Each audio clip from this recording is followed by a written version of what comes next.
make sense of it. We're already seeing climate refugees around the world. If you think migration has been a problem in Europe from the Syrian war, or even from what we see now, when you see 100 million people for whom the entire food production capacity has collapsed. I just react to that and just keep in mind, on day one, it was Keystone, it was Paris, it was no drilling in Alaska, all of that. Yeah. Well, first of all, where is Mr. Kerry's decency? People are dying in Ukraine, and he's dismissing it, saying, if you think that's bad, wait until it gets worse later because of climate. How dismissive and dishonorable and disrespectful that is. But you're right, let's step back for a minute. Let's assume that the president, the other day, Jen Psaki said, well, the Keystone XL pipeline is not about gasoline prices, it's about a pipeline. It has nothing to do with price.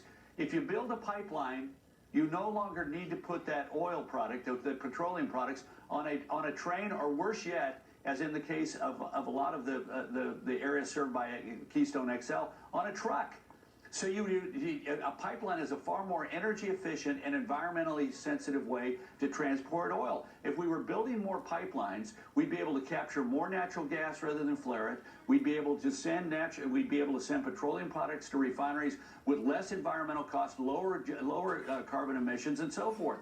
So this idea that if you improve oil and gas drilling, we do it better than anybody in the world from an environmental perspective. If you build pipelines, all of these things will help us reduce our dependency on foreign sources of oil. We had to take that oil from Russia and ship it all the way across the ocean on a freighter that is burning oil. What about putting oil from Canada in a pipeline and sending it to our refineries on the Gulf Coast, in which case greenhouse gas emissions drop dramatically because of transportation?